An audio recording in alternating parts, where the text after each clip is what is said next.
Welcome to Sai Ram Sampatra of Education. My name is Manikanta. So marks maximizer module సిరీస్లో భాగంగా already మనం Indian society and social జస్టిస్కి సంబంధించి important committees and recommendations గురించి చదువుకున్నాం. అదేవిధంగా పాలిటీ అండ్ గవర్నెన్స్ రిలేటెడ్గా చూసుకుంటే 2 పార్ట్స్గా ఇంపార్టెంట్ కమిటీస్ అండ్ రికమెండేషన్స్ గురించి డిస్కస్ చేసుకున్నాం. దానికి సంబంధించిన వీడియోస్ కూడా మన యూట్యూబ్ ఛానల్లో ఉన్నాయి. సో ఇఫ్ ఇన్ కేస్ ఎవరైనా చూడకపోతే అవి కూడా చూడండి. సో ఈరోజు మెయిన్గా ఎకానమీకి సంబంధించి ఇంపార్టెంట్ కమిటీస్ అండ్ రికమెండేషన్స్ గురించి ఈరోజు డిస్కస్ చేసుకుందాం. సో మెయిన్గా వీడియోలోకి వెళ్ళే ముందు ఇంతవరకు ఎవరైనా ఛానల్ సబ్స్క్రైబ్ చేసుకోకపోతే సబ్స్క్రైబ్ చేసుకోండి. మీ వాల్యుబుల్ సజెషన్స్ని మాకు ఏమైనా తెలియజేయాలంటే కామెంట్స్ రూపంలో తెలియజేయండి. మా కంటెంట్ కనుక మీకు నచ్చినట్టయితే లైక్ చేసి షేర్ చేయండి. సో ఇకపోతే Indian economy and economic development related important committees, ఆ కమిటీ సూచించినటువంటి రికమెండేషన్స్ గురించి ఈరోజు డిస్కస్ చేసుకుందాం.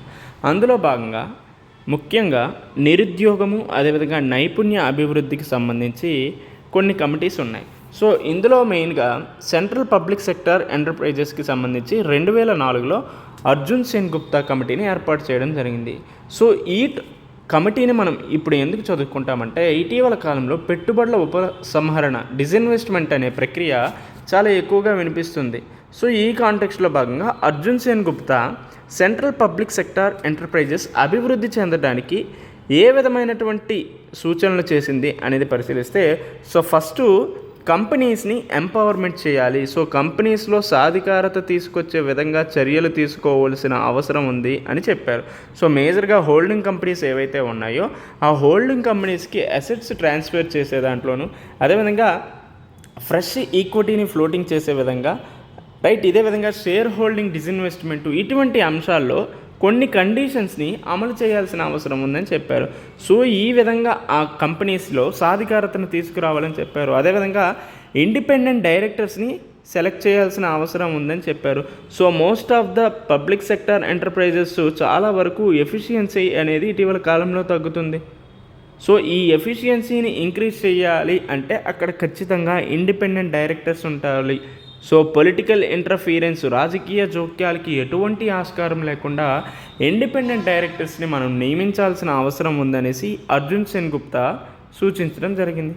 అదేవిధంగా పార్లమెంట్ యొక్క అప్రూవల్ అనేది చాలా వరకు అవసరమని చెప్పారు. ఇఫ్ ఇన్ కేసు ఏవైనా companies CPSE central public sector undertakings enterprises ఏవైనా ఉంటే అవి డిజిన్వెస్ట్మెంట్ చేయాలంటే, పెట్టుబడుల ఉపసంహరణ జరగాలంటే ప్రభుత్వం 51% ఉన్న షేర్ని తగ్గించాలి అంటే ఖచ్చితంగా అక్కడ పార్లమెంట్ యొక్క అనుమతి అవసరము అనేసి అర్జున్ సేన్ గుప్తా కమిటీ చెప్పింది. ఇది మాత్రమే కాకుండా సిపిఎస్సి స్పెసిఫిక్ క్రైటీరియాని అనుసరించాలని చెప్పింది. లాస్ట్గా ఈ public sector enterprises or undertakings ఏవైతే ఉన్నాయో అవన్నీ కూడా పార్లమెంట్కి జవాబుదారీతనంగా ఉండాలి. సో పార్లమెంట్కి అకౌంటబుల్గా ఉండాలని చెప్పింది.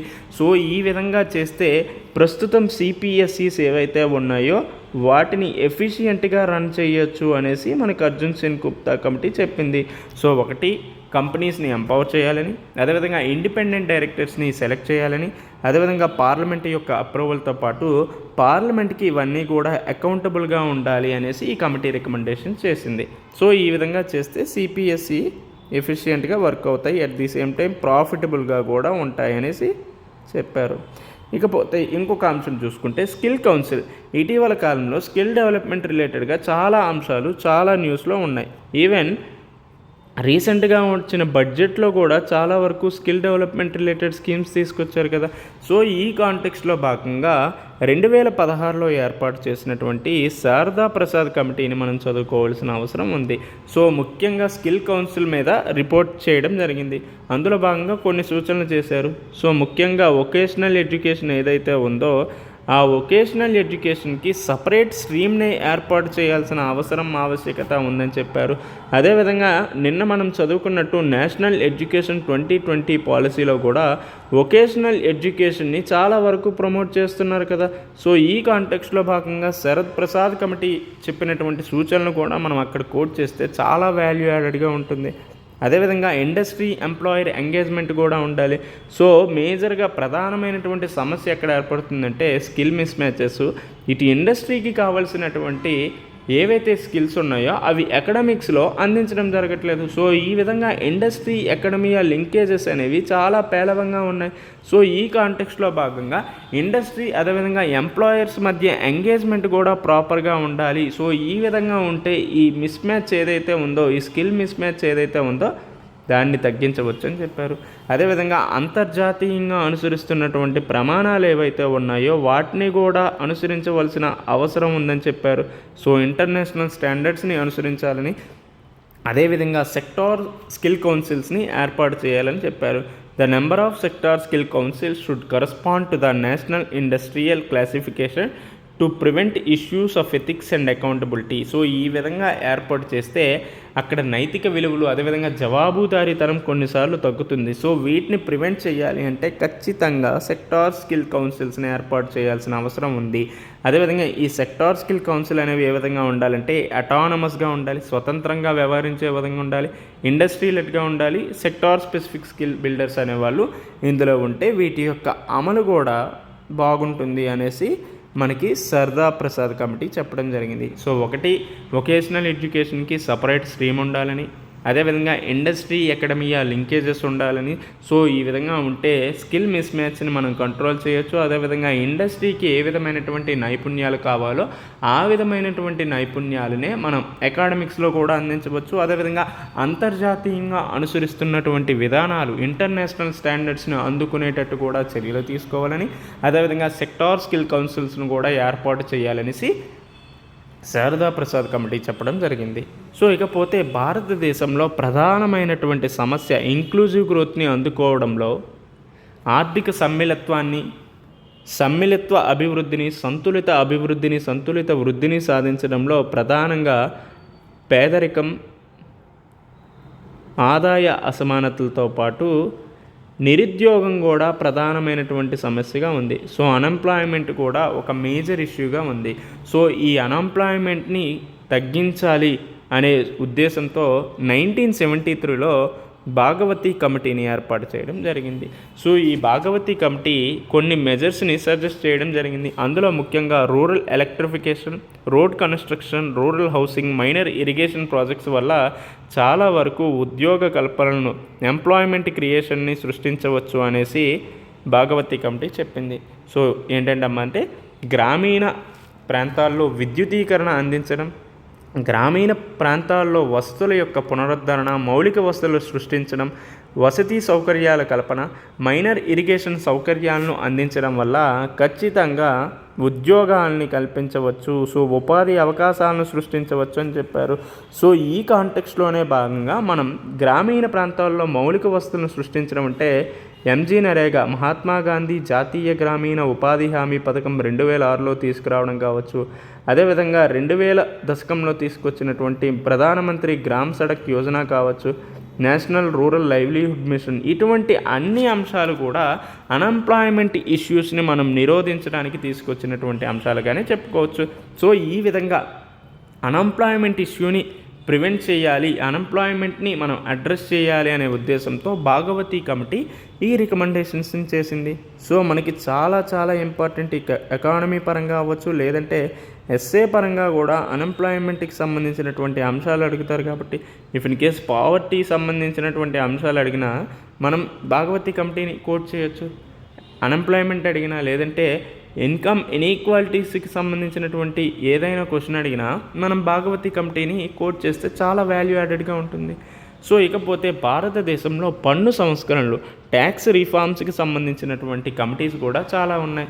సో ఎందుకు ఈ ట్యాక్స్ రిఫార్మ్స్ గురించి, ట్యాక్స్ సిస్టమ్ గురించి చదువుకోవాలంటే మేజర్గా ఇటీవల కాలంలో చూసుకుంటే ట్యాక్స్ టు జీడిపి రేషియో అనేది క్రమక్రమంగా పెరుగుతుంది. అరౌండ్ ఇప్పుడు ట్యాక్స్ టు జీడిపి రేషియో 11% వరకు ఉంది. సో 2014 నుంచి చూసుకుంటే 2024కి చూస్తే ట్యాక్స్ టు జీడిపి రేషియో అనేది పెరిగింది. అదేవిధంగా రెవెన్యూ రిసీట్స్లో ట్యాక్సెస్ యొక్క శాతం కూడా చాలా ఎక్కువగా ఉంది. అయితే ఇటీవల కాలంలో ప్రాపర్గా కొన్నిసార్లు ప్రభుత్వానికి రెవెన్యూ రాకపోవడం వల్ల, అదేవిధంగా గవర్నమెంట్ ఎక్స్పెండిచర్ ఎక్కువగా ఖర్చు పెట్టడం వల్ల ఫిస్కల్ డెఫిసిట్ అనేది కూడా ప్రధానమైనటువంటి సమస్యగా ఉంది. అదేవిధంగా జిఎస్టీ అనే దానివల్ల కూడా ఇటీవల కాలంలో ప్రభుత్వానికి రెవెన్యూ రావడం, అదేవిధంగా జిఎస్టీకి సంబంధించి కొన్ని లోపాలు అంశాలు ఉన్నాయి. సో ఈ అంశాలన్నింటినీ పరిశీలిస్తే ట్యాక్స్ రిఫార్మ్స్కి సంబంధించినటువంటి కమిటీసు, ఆ కమిటీస్ సూచించినటువంటి రికమెండేషన్స్ని మనం ఎగ్జామ్లో చెప్తే చాలా వాల్యుయేటెడ్గా ఉంటుంది. రైట్, ఇందులో భాగంగా రాజా చెల్లయ్య కమిటీ ఎప్పుడు ఏర్పాటు చేశారంటే 1991లో ఏర్పాటు చేసిన రాజా చెల్లయ్య కమిటీ కొన్ని రికమెండేషన్స్ చేసింది. సో ఫస్ట్ ఏం చేసిందంటే, అప్పటికి 1991 ఎల్పిజి రిఫార్మ్స్ తీసుకురాకముందు ట్యాక్స్ రేట్స్ అనేవి చాలా ఎక్కువగా ఉంటాయి. సో ఈ ట్యాక్స్ రేట్స్ ఎక్కువగా ఉండటం వల్ల ఇన్కమ్ ఇన్ఈక్వాలిటీస్ అనేవి కూడా చాలా ఎక్కువగా అయ్యాయి. సో మోస్ట్లీ ఈ ట్యాక్స్ రేట్స్ అన్నీ కూడా ఇండైరెక్ట్ ట్యాక్సెస్లో ఎక్కువగా ఉండటం వల్ల పేదవాళ్ళ మీద అధిక భారం పడేది. సో ఈ అంశాలన్నింటినీ పరిశీలించినటువంటి రాజా చెల్లయ్య కమిటీ ఈ ట్యాక్స్ రేట్స్ని రెడ్యూస్ చేయాల్సిన అవసరం ఉందని చెప్పారు. ఇది మాత్రమే కాకుండా డబుల్ ట్యాక్సేషన్, ద్వంద్వ పన్నులు ఏదైతే ఉన్నాయో వాటిని కూడా నిరోధించాలి. సో ఈ క్యాస్కేడింగ్ ఎఫెక్ట్ ఏదైతే ఉందో దాన్ని కూడా నిరోధించాలి అనేసి చెప్పింది. రైట్, ఇది మాత్రమే కాకుండా కార్పొరేట్ ట్యాక్స్ రేట్స్ని కూడా తగ్గిస్తే అక్కడ ఖచ్చితంగా ఇన్వెస్ట్మెంట్స్ అనేవి పెరుగుతాయి. తద్వారా ఫారెన్ డైరెక్ట్ ఇన్వెస్ట్మెంట్స్ అవ్వచ్చు, ఫారెన్ కంపెనీస్ కూడా ఇండియాకి రావడం వల్ల ఉద్యోగ కల్పన, ఎంప్లాయ్మెంట్ క్రియేషన్ అందడమే కాకుండా దానివల్ల భారతదేశంలో వృద్ధి కూడా సాధించవచ్చు అనేసి రాజా చెల్లయ్య కమిటీ చెప్పారు. ఇది మాత్రమే కాకుండా క్యాపిటల్ గెయిన్స్ ట్యాక్స్ ఏదైతే ఉందో దాన్ని కూడా సింప్లిఫై చేయాలన్నారు. At the same time wealth ట్యాక్స్ని రేషనలైజ్ చేయాలన్నారు. టారిఫ్స్ ఏవైతే ఉన్నాయో వాటిని కూడా రెడ్యూస్ చేస్తే ఇండియాలో ట్యాక్స్ టు జీడిపి రేషియో పెరగడమే కాకుండా రెవెన్యూ రిసీట్స్ పెరుగుతాయి. తద్వారా ఎకనామిక్ గ్రోత్ అనేది కూడా పెరుగుతుందనేసి రాజా చెల్లయ్య కమిటీ చెప్పారు. సో ఇంకొకసారి చెప్తారు వినండమ్మా, పన్ను రేట్లను తగ్గించడం. సో ఇవన్నీ కూడా మేజర్గా ప్రజెంట్ న్యూస్లో ఉన్న అంశాలను పరిశీలిస్తే పన్ను రేట్లను తగ్గించడం ఒకటి. డబుల్ ట్యాక్సేషన్ బేస్డ్గా చూసుకుంటే దీన్ని ఎలిమినేట్ చేయాలని చెప్పారు. ఫర్ ఎగ్జాంపుల్ జిఎస్టీ తీసుకురావడం వల్ల ఈ కాస్కేడింగ్ ఎఫెక్ట్ ఏదైతే ఉందో దాన్ని తొలగించడం జరిగింది. సో ఈ విధంగా ద్వంద్వ పన్నుల వ్యవస్థ ఏదైతే ఉందో దాన్ని నిరోధించారు కదా. ఇది మాత్రమే కాకుండా ఇటీవల కాలంలో చూసుకుంటే 2020 ఆఫ్టర్ కోవిడ్-19 తర్వాత ఈ కార్పొరేట్ ట్యాక్స్ ఏవైతే ఉన్నాయో వీటిని చాలా వరకు తగ్గించారు. సో ఈ అంశాన్ని కూడా మనం ఇక్కడ రాజా చెల్లయ్య కమిటీ చెప్పినటువంటి సూచనల మేరకు కార్పొరేట్ ట్యాక్స్ రేట్ని తగ్గించడం వల్ల భారతదేశంలో కార్పొరేట్ ట్యాక్స్ నుంచి ప్రభుత్వానికి వచ్చే ఆదాయం తగ్గినప్పటికీ కూడా భారతదేశంలో ఫారెన్ డైరెక్ట్ ఇన్వెస్ట్మెంట్స్ అనేవి పెరుగుతూ వచ్చాయని చెప్పొచ్చు. అదేవిధంగా క్యాపిటల్ గెయిన్స్ ట్యాక్స్ ఏదైతే ఉందో దాన్ని సింప్లిఫై చేయాలని చెప్పారు. సో రీసెంట్గా 2024-25 బడ్జెట్లో ఈ క్యాపిటల్ గెయిన్స్ ట్యాక్స్ ఏదైతే ఉందో లాంగ్ టర్మ్ క్యాపిటల్ గెయిన్స్, అదేవిధంగా షార్ట్ టర్మ్ క్యాపిటల్ గెయిన్స్కి సంబంధించినటువంటి ట్యాక్సెస్లో కూడా రిఫార్మ్స్ వచ్చారు. కాబట్టి మనం రాజా చెల్లయ్య కమిటీని కోట్ చేస్తే చాలా యూస్ఫుల్గా ఉంటుంది. అట్ ది సేమ్ టైం ఈ వెల్త్ ట్యాక్స్, ఇన్హెరెన్స్ ట్యాక్స్, సంపద పన్ను ఏదైతే ఉందో దాన్ని మరలా తీసుకురావాలనేసి అపోజిషన్ పార్టీస్ వాదిస్తున్నాయి. సో ఈ కాంటెక్స్ట్లో మనం రాజా చెల్లయ్య కమిటీని యాడ్ చేయొచ్చు కదా. సో ఈ విధంగా ప్రజెంట్ ఈ సమస్యలు ఉన్నాయి, ప్రజెంట్ ఈ పరిస్థితులు ఉన్నాయి. సో ఈ పరిస్థితుల్ని ఇంటర్లింక్ చేసుకుని రాజా చెల్లయ్య కమిటీ చెప్పినటువంటి సూచనలు చెప్తే చాలా బాగుంటుంది మన ఆన్సర్. రైట్, నెక్స్ట్ చూసుకుంటే కేల్కర్ కమిటీ దేని మీద చెప్పిందంటే ప్రత్యక్ష పరోక్ష పన్నులు, డైరెక్ట్ అండ్ ఇండైరెక్ట్ ట్యాక్సెస్ గురించి చెప్పింది. సో ఏ అంశాల గురించి చెప్పిందంటే, సో ఫస్ట్ డైరెక్ట్ ట్యాక్స్, ప్రత్యక్ష పన్నుల్లో అయితే personal income tax exemption list ఏదైతే ఉన్నాయో మినహాయింపులకు సంబంధించినటువంటి అంశాలు ఏవైతే ఉన్నాయో వాటిని ఇంక్రీజ్ చేయాలని చెప్పారు. సో ఈ మినహాయింపుల్ని మనం ఇంక్రీజ్ చేస్తే ఖచ్చితంగా పర్సనల్ ఇన్కమ్ ట్యాక్స్ అనేది ప్రభుత్వానికి వచ్చే ఆదాయం పెరుగుతుందని చెప్పారు. ఇది మాత్రమే కాకుండా స్ట్రీమ్ లైనింగ్ ఎగ్జంప్షన్, సో ఈ మినహాయింపులు ఏవైతే ఉన్నాయో వాటిని స్ట్రీమ్ లైన్ చేయాల్సిన అవసరం ఉందని చెప్పారు. అదేవిధంగా ప్రస్తుతం ఈ లాంగ్ టర్మ్ క్యాపిటల్ గెయిన్స్కి సంబంధించి ప్రిఫరెన్షియల్ ట్రీట్మెంట్స్ ఏవైతే ఇస్తున్నామో వాటిని ఎలిమినేట్ చేయాలనేసి కేల్కర్ కమిటీ చెప్పారు. సో ఈ విధంగానే ఇటీవల కాలంలో లాంగ్ టర్మ్ క్యాపిటల్ గెయిన్స్ ట్యాక్స్కి సంబంధించి రేషనలైజ్ చేయడం జరిగింది, సింప్లిఫై చేయడం కూడా జరిగింది కదా. సో ఈ అంశాన్ని కూడా మనం ఇక్కడ కోట్ చేయొచ్చు కదా. అట్ ది సేమ్ టైం ఈ వెల్త్ ట్యాక్స్, సంపద పన్ను ఏదైతే ఉందో దాన్ని తొలగించాల్సిన అవసరం ఉందని చెప్పారు. సో ఇటీవల కాలంలో ఇన్హెరెన్స్ ట్యాక్స్ ఏదైతే న్యూస్లో ఉందో దాన్ని ఇంటర్లింక్ చేసుకుని మనం కేల్కర్ కమిటీని కోట్ చేస్తే చాలా వాల్యూ యాడెడ్గా ఉంటుంది. అదేవిధంగా ఈ విధంగా డైరెక్ట్ ట్యాక్స్ ప్రత్యక్ష పన్నుల గురించి చెప్పారు. అయితే పరోక్ష పన్నులు ఇండైరెక్ట్ ట్యాక్స్కి సంబంధించినటువంటి రికమెండేషన్స్ చూస్తే ట్యాక్స్ బేస్ ఏదైతే ఉందో దాన్ని బ్రాడెన్ చేయాల్సిన అవసరం ఉంది. అందులో భాగంగానే జిఎస్టీ రావడం వల్ల చాలా వరకు ట్యాక్స్ బేస్ ఏదైతే ఉందో అది బ్రాడెన్ చేశారు. చాలామంది అన్ఆర్గనైజ్డ్ సెక్టార్ నుంచి ఆర్గనైజ్డ్ సెక్టార్కి రావడం జరిగిందనేసి మనం తెలుసు కదా. జిఎస్టీకి సంబంధించిన ఎస్ఏ కూడా డీటెయిల్గా మన యూట్యూబ్ ఛానల్లో ఉంది. ఇఫ్ ఇన్ కేస్ ఎవరైనా చూడకపోతే నా జిఎస్టీకి సంబంధించినటువంటి ఎస్ఐ కూడా చూడండి. అండ్ ఆల్సో చాలా వరకు మినహాయింపులు ఉన్నాయి. సో ఆ మినహాయింపులు ఎగ్జంప్షన్స్ ఏవైతే ఉన్నాయో వాటిని కూడా అబాలిష్ చేయాల్సిన అవసరం ఉందని చెప్పారు. అదేవిధంగా సర్వీస్ ట్యాక్స్ సేవా పన్ను ఏదైతే ఉందో దాని యొక్క స్కోప్ కూడా ఎక్స్టాండ్ చేయాల్సిన అవసరం ఉందనేసి మనం చదువుకుంటాం. సో ఈ విధంగా డైరెక్ట్ అండ్ ఇండైరెక్ట్ ట్యాక్సెస్కి సంబంధించినటువంటి కేల్కర్ కమిటీ రికమెండేషన్స్ని మనం చదువుకోవాలి. రైట్. ఇకపోతే పార్థసారథి సోమే కమిటీ ట్యాక్స్ అడ్మినిస్ట్రేషన్కి సంబంధించి పన్ను పరిపాలనా సంస్కరణలకు సంబంధించి కొన్ని రికమెండేషన్స్ చేసింది. సో ఏంటంటే ఆ అంశాలంటే ఫస్ట్ ట్యాక్స్ పేయర్ సర్వీసెస్ని అందించాలని చెప్పింది. There should be a separate vertical for the delivery of tax payer services to each board. And also కొన్నిసార్లు అంబుడ్స్మెన్ ఏవైతే డెసిషన్స్, ఏవైతే తీర్పులు, ఏవైతే అవార్డ్స్ ఇస్తుందో వాటిని ఖచ్చితంగా బైండింగ్ అయి ఉండాలి. సో ఇవి సలహాపూర్వకమైనటువంటివి కాకుండా బైండింగ్, కట్టుబడి ఉండేటట్టు ఈ డెసిషన్స్ని తీసుకురావాల్సిన అవసరం ఉంది. అదేవిధంగా prefilled tax returns. So prefilled tax returns should be provided to all individuals. The tax payer will have the option of accepting the tax return or modifying it. So ఈ విధంగా ప్రీఫిల్డ్ ట్యాక్స్ రిటర్న్స్ ఉండాలి. ఇది మాత్రమే కాకుండా separate dispute management vertical. A separate dispute management vertical should be set up for each board. So ఈ విధంగా dispute redressal mechanism కూడా ప్రాపర్గా అనుసరించవలసిన అవసరం ఉందనేసి పార్థసారథి సోమే కమిటీ చెప్పింది. At the same time unified management structure అనేది తీసుకురావాలి. సో ఈ విధంగా సిబిడిటీ అవ్వచ్చు, CBEC should be fully integrated in 10 years. So ఈ విధంగా సిబిడిటీ అదేవిధంగా సిబిఎస్ఈ అనేది ఇంటిగ్రేట్ అవ్వాల్సిన అవసరం ఉంది. With in next 5 years they should be move towards a unified management structure under the CBD and IT.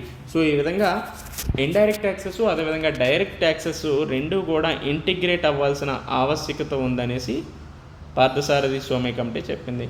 అదేవిధంగా కామన్ బిజినెస్ ఐడెంటిఫికేషన్ నెంబర్ కూడా ఉండాలి. So PAN should be developed as a common business identification number to be used by the other departments such as customs and excise.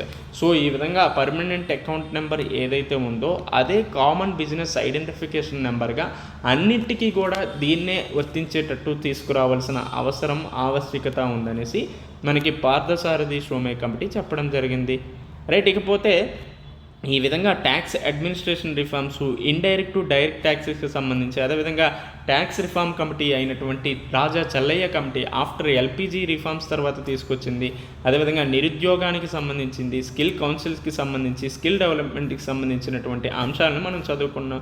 So ఇకపోతే banking రిఫార్మ్స్కి సంబంధించినటువంటి అంశాలను చూసుకుంటే ఇటీవల కాలంలో banking రంగంలో అనేక సమస్యలు అవ్వచ్చు, అనేక వార్తలు చాలా ట్రెండ్లో ఉన్నాయి. For example non performing assets, మొండి బకాయిలు అనేది దాదాపు 11% నుంచి ఇటీవల 2.5 to 3%కి తగ్గింది. కాబట్టి ఈ మొండి బకాయిలు కూడా బ్యాంకింగ్ రంగంలో ఒక ప్రధానమైనటువంటి పాత్ర పోషిస్తాయి. కాబట్టి ఈ మొండి బకాయిలు కూడా ప్రధానమైనటువంటి సమస్యగా బ్యాంకింగ్ రంగంలో ఉంది. కాబట్టి దీన్ని కూడా చదువుకోవాలి.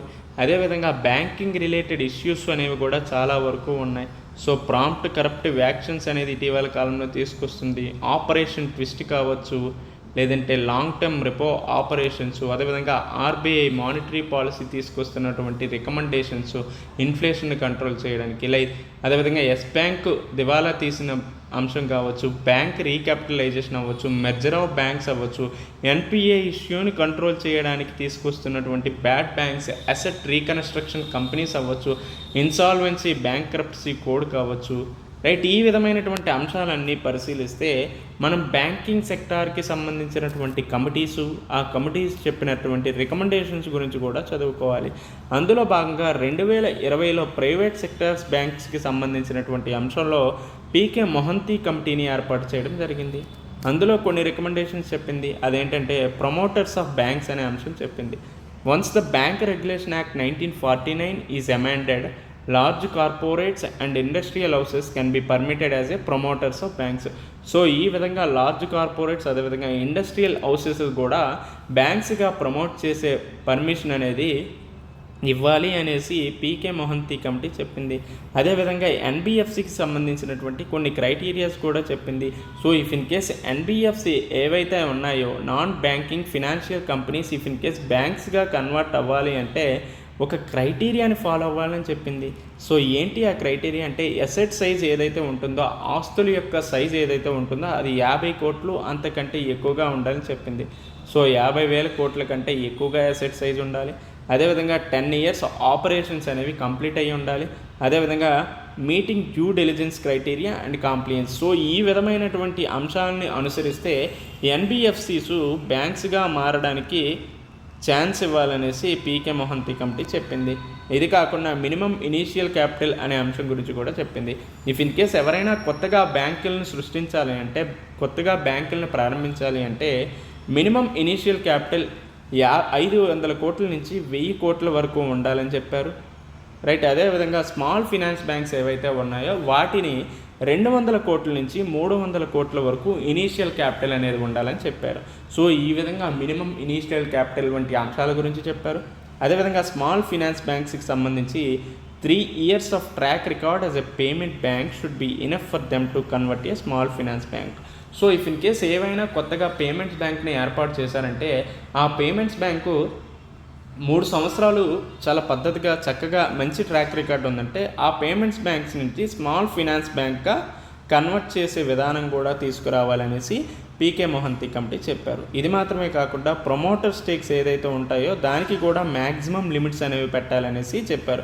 సో ఈ విధంగా పీకే మొహంతి కమిటీ చెప్పినటువంటి రికమెండేషన్స్ని మనం ఇటు ప్రైవేట్ సెక్టర్స్ బ్యాంక్ అవ్వచ్చు, అదేవిధంగా ఇటీవల స్మాల్ ఫినాన్స్ బ్యాంక్స్ అవ్వచ్చు, పేమెంట్స్ బ్యాంక్స్ అవ్వచ్చు, లేకపోతే ఎన్బిఎఫ్సికి సంబంధించినటువంటి అంశాలకు రిలేటెడ్గా చదువుకుంటే వీటిని కోట్ చేసామంటే చాలా వాల్యూ యాడెడ్గా ఉంటుంది. సో ఇందులో చెప్పిన అంశాలు ఏంటంటే ఒకటి ప్రమోటర్స్ ఆఫ్ బ్యాంక్ సంబంధించి ఏ విధంగా ప్రమోట్ చేయాలి. ఇఫ్ ఇన్ కేస్ పెద్ద పెద్ద కార్పొరేట్స్ అవ్వచ్చు లేకపోతే ఇండస్ట్రియల్ హౌసెస్ని బ్యాంక్స్గా ప్రమోట్ చేయాలంటే ఏ అంశాలను అనుసరించాలి. అదేవిధంగా ఎన్బిఎఫ్సిస్ ఏవైతే ఉన్నాయో నాన్ బ్యాంకింగ్ ఫినాన్షియల్ కంపెనీస్ ఏవైతే ఉన్నాయో అవి బ్యాంక్స్గా కన్వర్ట్ అవ్వడానికి ఏ విధమైనటువంటి క్రైటీరియాని అనుసరించాలి.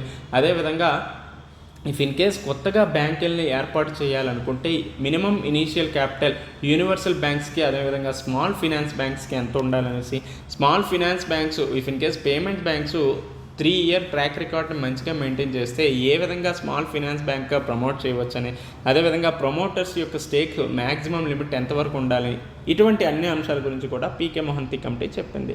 ఇకపోతే బ్యాంకింగ్ సెక్టార్కి సంబంధించినటువంటి కొన్ని రికమెండేషన్స్ని నరసింహం కమిటీ కూడా 1991-98లో ఏర్పాటు చేశారు. దానికి సంబంధించి రికమెండేషన్స్ కూడా చేశారు.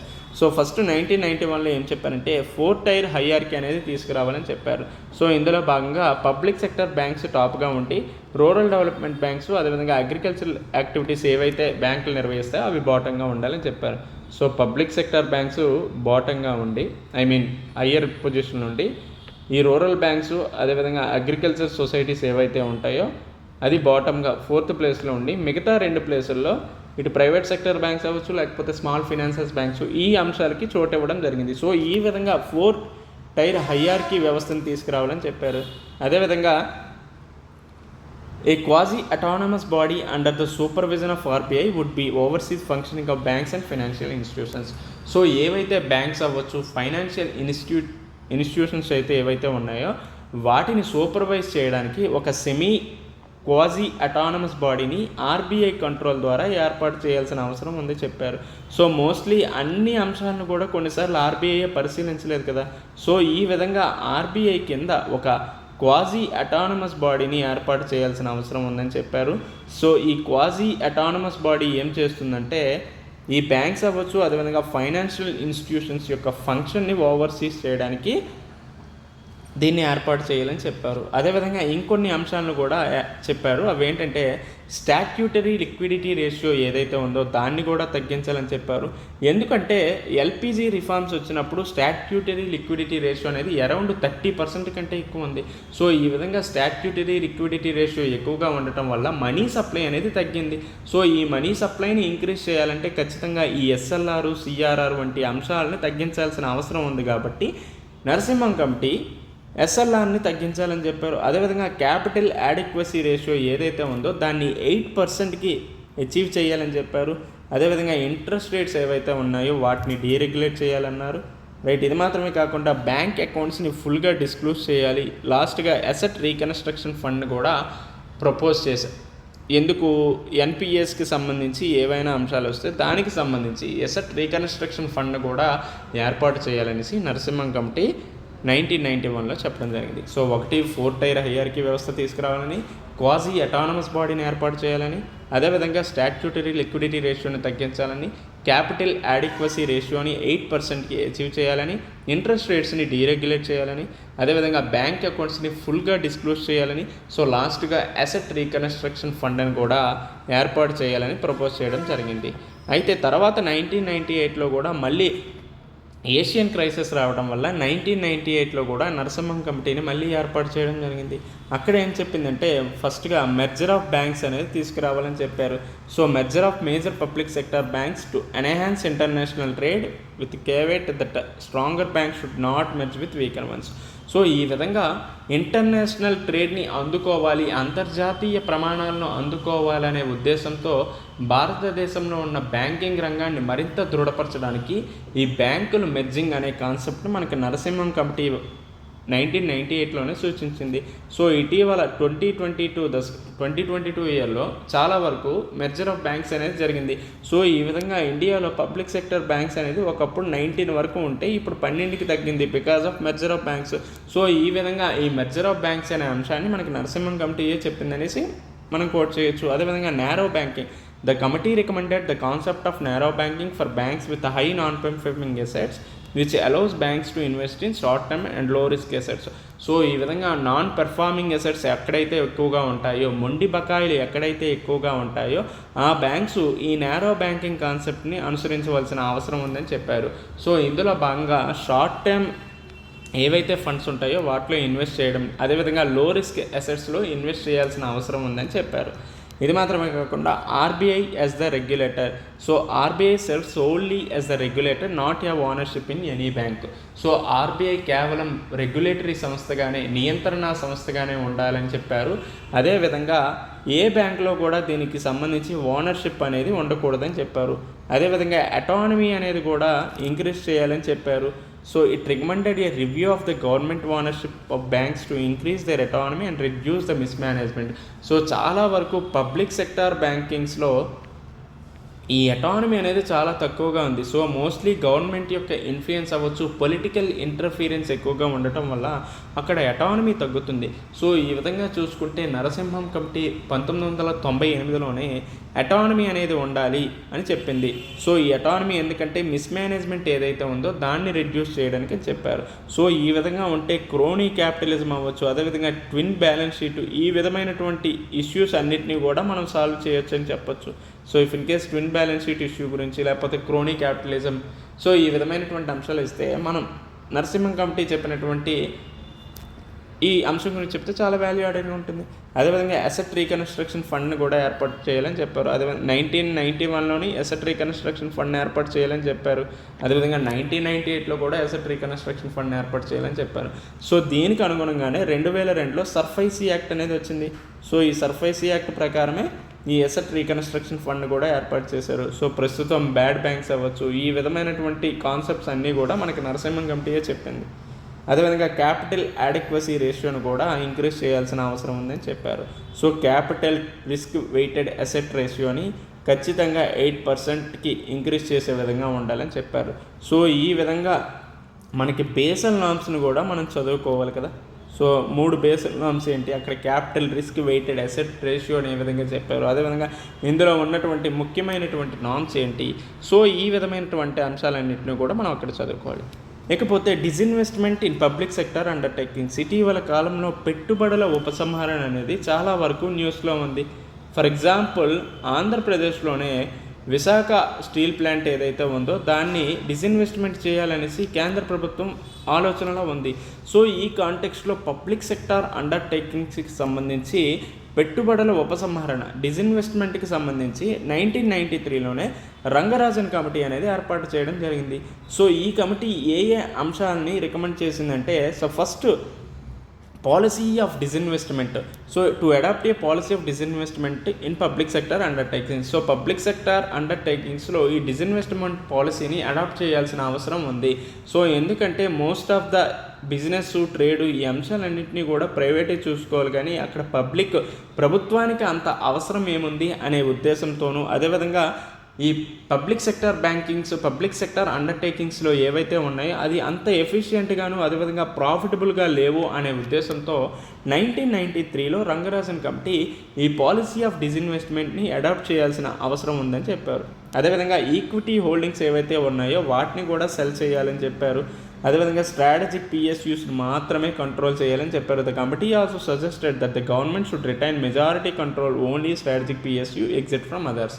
సో వ్యూహాత్మకంగా వ్యవహరించే పబ్లిక్ సెక్టార్ అండర్టేకింగ్స్ ఏవైతే ఉంటాయో వాటిని మాత్రమే ప్రభుత్వం కంట్రోల్లో చేయాలి, కానీ మిగతా అన్నింటిలో నుంచి కూడా ఎగ్జిట్ అవ్వచ్చు అని రంగరాజన్ కమిటీ చెప్పింది. సో ఈ విధంగా ఈ పెట్టుబడుల ఉపసంహరణ డిజిన్వెస్ట్మెంట్కి సంబంధించినటువంటి అంశాలు వస్తే మనం రంగరాజన్ కమిటీ చెప్పినటువంటి సూచనలు చెప్పామంటే చాలా చాలా వాల్యూ యాడెడ్గా ఉంటుంది, రైట్. ఇది మాత్రమే కాకుండా తర్వాత ఫిన్టెక్ రిలేటెడ్ ఇష్యూస్ చూసుకుంటే సుభాష్ చంద్ర కమిటీ 2019లో ఏర్పాటు చేశారు. ఇది ముఖ్యంగా ఏ రికమెండేషన్ చేసిందంటే ఆర్టిఫిషియల్ ఇంటెలిజెన్స్, కృత్రిమ మేధస్సును వినియోగించాలి అని చెప్పడం జరిగింది. So the Department of Financial Services and Public Sector Banks should explore the use of artificial intelligence for automating back-end process. So back-end process ఏదైతే ఉందో అది ఆటోమేటిక్గా వర్క్ అవ్వడానికి ఈ కృత్రిమ మేధస్సును, ఈ ఆర్టిఫిషియల్ ఇంటెలిజెన్స్ వ్యవస్థను తీసుకురావాలని చెప్పింది. అదేవిధంగా మోడర్నైజేషన్, ఆధునీకరణ, అదేవిధంగా స్టాండర్డైజేషన్, ప్రామాణీకరణ అనేది కూడా తీసుకురావాలనేసి చెప్పింది. ఏ విషయంలో? ల్యాండ్ రికార్డ్స్కి సంబంధించి. సో ఈ భూ రికార్డులకు సంబంధించి అందులో ప్రభుత్వం ఆధునికీకరణతో పాటు ప్రామాణికీకరణ కూడా తీసుకురావాల్సిన అవసరం ఉందని చెప్పింది. ఇది మాత్రమే కాకుండా ఫిన్టెక్ సంబంధించి కొన్ని రికమెండేషన్స్ చేసింది. ఒకటి, క్రెడిట్ రిజిస్ట్రీ ఉండాలి, క్రాప్ ఇన్సూరెన్స్, అదేవిధంగా డిజిటల్ ప్లాట్ఫామ్ను కూడా తీసుకురావటం వల్ల ఈ ఫిన్టెక్ అనేది అభివృద్ధి చెందడానికి స్కోప్ ఉందని చెప్పారు. సో ఈ విధంగా ఈ అంశాలు చెప్తూనే తర్వాత బ్యాంకింగ్ రంగానికి సంబంధించి బోర్డ్ ఆఫ్ బ్యాంక్స్ సంబంధించి గవర్నెన్స్ పరంగా కొన్ని రివ్యూ చేసింది 2014లో ఏర్పడినటువంటి పీజే నాయక్ కమిటీ. సో ఆ కమిటీ కొన్ని రికమెండేషన్స్ చేసింది. అవి ఏంటి అంటే గవర్నమెంట్ స్టేక్ రేషనలైజేషన్గా ఉండాలి. So reducing the government stake in PSBs to below 50% to improve their efficiency and governance. So ఈ విధంగా చాలా వరకు పబ్లిక్ సెక్టార్ బ్యాంకింగ్స్లో గవర్నమెంట్ యొక్క ఈక్విటీయే చాలా ఎక్కువగా ఉంది, అరౌండ్ 50% కంటే ఎక్కువగా ఉంది. సో ఈ విధంగా ఉండటం వల్ల పొలిటికల్ ఇంటర్ఫీరెన్స్ అవ్వచ్చు, అదేవిధంగా గవర్నమెంట్ యొక్క ఇంటర్ఫీరెన్స్ అనేది ఈ పబ్లిక్ సెక్టార్ బ్యాంకింగ్స్లో చాలా ఎక్కువగా ఉంది. సో ఈ విధంగా ఉండటం వల్ల ఈ పబ్లిక్ సెక్టార్ బ్యాంకింగ్స్ వల్ల క్రోనీ క్యాపిటలిజం అనే వ్యవస్థ ఎక్కువగా అవుతుంది. అదేవిధంగా ట్విన్ బ్యాలెన్స్ షీట్ ఇష్యూ అనేది కూడా చాలా ఎక్కువగా ఉంది. సో ఇది మాత్రమే కాకుండా ఆ పబ్లిక్ సెక్టార్ బ్యాంకింగ్స్లో ఎఫిషియన్సీ అనేది కూడా తగ్గుతుంది, గవర్నెన్స్ రిలేటెడ్ ఇష్యూస్ కూడా ఉన్నాయి. సో ఈ విధమైనటువంటి అంశాలన్నింటినీ కూడా నిరోధించాలి అంటే ఖచ్చితంగా గవర్నమెంట్ యొక్క ఈక్విటీ 50% కంటే తక్కువగా ఉండాలి. సో సబ్సిడరీ కంపెనీగానే ఉండాలి, కానీ హోల్డింగ్ కంపెనీగా ఉండకూడదు అనేసి పీజే నాయక్ కమిటీ 2014లో చెప్పింది. ఇది మాత్రమే కాకుండా పరిపాలనకు సంబంధించినటువంటి రిఫార్మ్స్ కూడా చేయాలి, అడ్మినిస్ట్రేషన్ రిఫార్మ్స్ కూడా చేయాలని చెప్పారు. ఇది మాత్రమే కాకుండా ఇందాక ముందు నుంచే చెప్పినట్టు ఇండిపెండెంట్ డైరెక్టర్స్ని కూడా, స్వతంత్ర డైరెక్టర్లను కూడా ఏర్పాటు చేయాలని చెప్పారు. సో ఈ విధంగా ఉంటే బ్యాంకింగ్ రంగంలో గవర్నెన్స్ కూడా మరింత అభివృద్ధి చెందుతుంది అనేసి చెప్పచ్చు. ఇకపోతే కార్పొరేట్ లోన్స్ని రీస్ట్రక్చర్ చేయాల్సిన అవసరం ఉందనేసి 2020లో కేవీ కామత్ కమిటీని ఏర్పాటు చేశారు. సో ఇక్కడ మనం మళ్ళీ ఈ ట్విన్ బ్యాలెన్స్ షీట్ అవ్వచ్చు, కార్పొరేట్ గవర్నెన్స్కి సంబంధించినటువంటి అంశాలు, క్రోనీ క్యాపిటలిజం, ఈ అంశాలన్నింటినీ రిలేట్ చేసి కేవీ కామత్ కమిటీని చెప్పొచ్చు. సో ఇక్కడ గ్రేడెడ్ అప్రోచ్, కేటగరైజేషన్, ఫైనాన్షియల్ పారామీటర్స్ని అనుసరించాల్సిన అవసరం ఉందని చెప్పారు. రైట్. ఇకపోతే cooperative banks. So urban cooperative బ్యాంక్స్లో రిఫార్మ్స్ అనేవి చాలా అవసరం అనేసి 2021లో ఎన్ విశ్వనాథన్ కమిటీని ఏర్పాటు చేశారు. ఏ కమిటీ అమ్మా? ఎన్ విశ్వనాథన్ కమిటీ ఏర్పాటు చేశారు. సో ఇప్పుడు చెప్పేది కొంచెం ఫాస్ట్ అయినప్పటికీ కూడా దీనికి సంబంధించిన పీడిఎఫ్ అంతా కూడా మన టెలిగ్రామ్ ఛానల్లో ఉంటుంది. సో ఇఫ్ ఇన్ కేస్ ఎవరికైనా కావాలంటే మన పీడిఎఫ్ ఛానల్కి వెళ్ళండి, అక్కడ డౌన్లోడ్ చేసుకోండి. సో ఈ విధంగా అర్బన్ కోఆపరేటివ్ బ్యాంక్స్కి సంబంధించి 2021లో ఎన్ఎస్ విశ్వనాథన్ కమిటీని ఏర్పాటు చేశారు. ఆ కమిటీ ఏ రికమెండేషన్స్ చేసిందంటే 4 టైర్ స్ట్రక్చర్ అనేది తీసుకురావాలని చెప్పారు కోఆపరేటివ్ బ్యాంక్స్లో. ఏ అంశాల ఆధారంగా అంటే డిపాజిట్స్ ఆధారంగా, అదేవిధంగా క్యాపిటల్ అవైలబిలిటీ ఆధారంగా. సో అక్కడ ఉన్నటువంటి డిపాజిట్స్ ఆధారంగాను, అదేవిధంగా మూలధనం ఆధారంగా అర్బన్ కోఆపరేటివ్ బ్యాంక్స్ని 4 రకాలుగా విభజించాలి అనేసి ఎన్ఎస్ విశ్వనాథన్ కమిటీ చెప్పడం జరిగింది. అదేవిధంగా అర్బన్ కోఆపరేటివ్ బ్యాంక్స్ యొక్క ఆపరేషన్స్కి సంబంధించి కూడా కొన్ని రికమెండేషన్స్ చేసింది. It allowed to operate in a manner similar to small finance banks and universal banks. So small finance banks అదేవిధంగా యూనివర్సల్ బ్యాంక్స్ ఏ విధంగా ఆపరేట్ చేస్తున్నారో ఆ విధమైనటువంటి విధంగానే యూసీబీస్ను కూడా ఆపరేట్ చేయాలి అనేసి విశ్వనాథన్ కమిటీ చెప్పారు. అదేవిధంగా టైర్ 3లో ఉన్నటువంటి అర్బన్ కోఆపరేటివ్ బ్యాంక్స్ యొక్క డిపాజిట్లు 1000 crores నుంచి 10,000 crores వరకు ఉంటే వాటిని టైర్ 3 అర్బన్ కోఆపరేటివ్ బ్యాంక్స్గా చెప్పడం జరుగుతుందనేసి చెప్పారు. ఇక్కడ క్యాపిటల్ యాడిక్వసీ రేషియో కూడా 9% వరకు ఉండాలనేసి చెప్పారు. సో ఈ విధంగా అర్బన్ కోఆపరేటివ్ బ్యాంక్స్లో మార్పులు రావాల్సిన అవసరం ఉందని చెప్పారు. సో 2021-22లో చాలా వరకు అర్బన్ కోఆపరేటివ్ బ్యాంక్స్లో చాలా వరకు దివాలా తీశాయి. సో ఈ కాంటెక్స్లో భాగంగానే ఇక్కడ రిఫార్మ్స్ తీసుకురావాలనేసి ఎన్ఎస్ విశ్వనాథన్ కమిటీని 2021లో ఏర్పాటు చేశారు.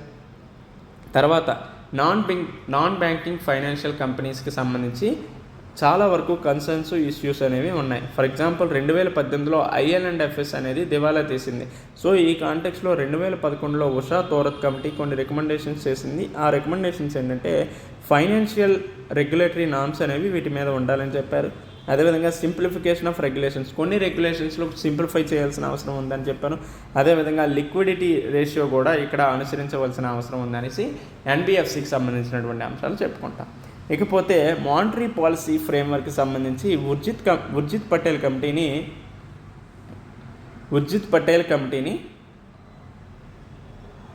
2014లో ఏర్పాటు చేయడం జరిగింది. సో ఈ కమిటీ యొక్క రికమెండేషన్స్ మనకి చాలా ఇంపార్టెంట్. సో ఏంటంటే అంశాలంటే ఫస్ట్ ఇన్ఫ్లేషన్ టార్గెటింగ్. సో ద్రవ్యోల్బణానికి సంబంధించి కొన్ని లక్ష్యాలని నిర్దేశించుకుంది. అది ఎంత శాతం అంటే 4 ± 2%గా ఉండాలని చెప్పింది. అదేవిధంగా ఫిస్కల్ డెఫిసిట్, ద్రవ్యలోటు కావచ్చు లేకపోతే విత్తలోటు ఏదైతే ఉంటుందో దాన్ని 2016-17కి 3% తగ్గించాలని చూసింది. అయితే ప్రస్తుతం 5.6 వరకు ఉంది.